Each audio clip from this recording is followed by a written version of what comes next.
غزوہ احزاب، جسے غزوہ خندق بھی کہا جاتا ہے، اسلامی تاریخ کا ایک عظیم الشان معرکہ ہے۔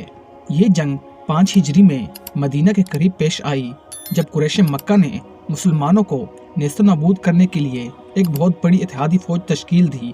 یہ جنگ صرف تلواروں اور نیزوں کی نہیں تھی، بلکہ حکمت، صبر اور ایمان کا بے مثال مظاہرہ بھی تھی۔ السلام علیکم ناظرین۔ غزوہ احزاب کی اصل وجہ قریش کی غیظ و غضب تھا، جو انہیں غزوہ بدر میں شکست کے بعد سے مسلمانوں کے خلاف انتقام پر اکسا رہا تھا۔ غزوہ احد میں مسلمانوں کی عارضی شکست کے باوجود قریش مسلمانوں کو ان کے مضبوط مرکز مدینہ سے نکالنے میں ناکام رہی۔ یہ ناکامیاں قریش کو مسلمانوں کو مکمل خاتمے کے لیے ایک عظیم اتحاد بنانے پر مجبور کر گئی۔ اس جنگ کی بنیاد یہودی قبیلے بنو نذیر کے سردار حی بن اخطب نے رکھی، جو قریش اور دیگر قبائل کے پاس جا کر مسلمانوں کے خلاف اتحاد قائم کرنے کی کوشش کرتا رہا۔ اس نے قریش کو یقین دلایا کہ اگر وہ مدینہ پر حملہ کریں تو انہیں فتح حاصل ہوگی۔ بنو غطفان، بنو اسد اور دیگر قبائل بھی اس اتحاد میں شامل ہو گئے، اور یوں ایک 10,000 کا جنگجو پر مشتمل لشکر تیار ہوا۔ اتحادی لشکر کا مقصد مسلمانوں کو مدینہ کے اندر محصور کر کے ان کا مکمل خاتمہ کرنا تھا۔ مدینہ کے اس وقت کے محدود وسائل اور تعداد کے مقابلے میں یہ لشکر نہایت طاقتور اور ہولناک معلوم ہوتا تھا۔ مسلمانوں کے لیے یہ وقت نہایت آزمائش کا تھا، لیکن ان کا ایمان اور اتحاد مضبوط تھا۔ رسول اللہ صلی اللہ علیہ وآلہ وسلم کو جب اس عظیم لشکر کی روانگی کی خبر ملی تو آپ علیہ السلام نے فوری طور پر صحابہ اکرام کو مشاورت کے لیے بلایا۔ حضرت سلیمان فارسی نے خندق کھودنے کی تجویز دی، جو اس وقت عرب کے لیے ایک نئی اور غیر معمولی حکمت عملی تھی۔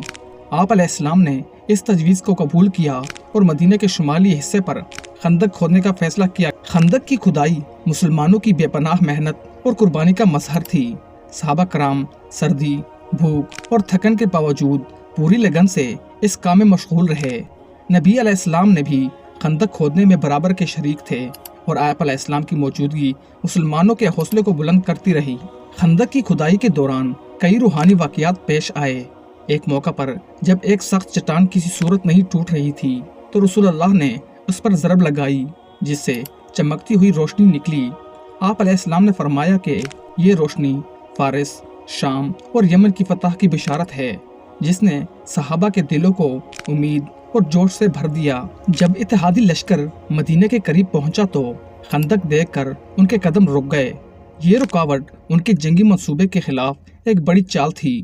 قریش اور ان کے اتحادیوں نے خندق عبور کرنے کی بہت کوشش کی، لیکن ہر بار ناکام رہے۔ مسلمان خندق کے دفاع میں دن رات پہرا دیتے رہے۔ اتحادی فوج کے ایک بہترین جنگجو عمرو بن عبدود خندق کے ایک کمزور مقام سے عبور کرنے میں کامیاب ہوا۔ یہ جنگجو اپنی بہادری اور جنگی مہارت کے لیے مشہور تھا۔ اس نے خندق کے پار آ کر مسلمانوں کو لڑائی کے لیے للکارا۔ حضرت علی رضی اللہ عنہ اس چیلنج کو قبول کرتے ہوئے میدان میں اترے اور نہایت شجاعت سے عمرو بن عبدود کو قتل کر دیا۔ حضرت علی کی اس بہادری نے دشمن کے حوصلے توڑ دیے۔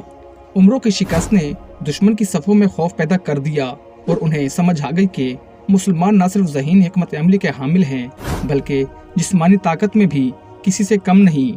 محاصرے کے دوران مدینہ کے اندر موجود بنی قریظہ قبیلے نے، جو مسلمانوں کے ساتھ معاہدے میں تھے، انہوں نے غداری کی اور دشمن کے ساتھ مل گئے۔ ان کا منصوبہ تھا کہ وہ مدینہ کے اندر سے مسلمانوں پر حملہ کریں، لیکن آپ علیہ السلام کی بہترین حکمت عملی اور صحابہ کی چوکسی نے ان کی اس سازش کو ناکام بنا دیا۔ محاصرہ کئی ہفتوں تک جاری رہا اور دونوں طرف سختیاں بڑھتی گئیں۔ مسلمانوں کو نہایت مشکل حالات کا سامنا کرنا پڑا، لیکن ان کا اللہ پر ایمان اور آپس کا اتحاد ان کی سب سے بڑی طاقت تھی۔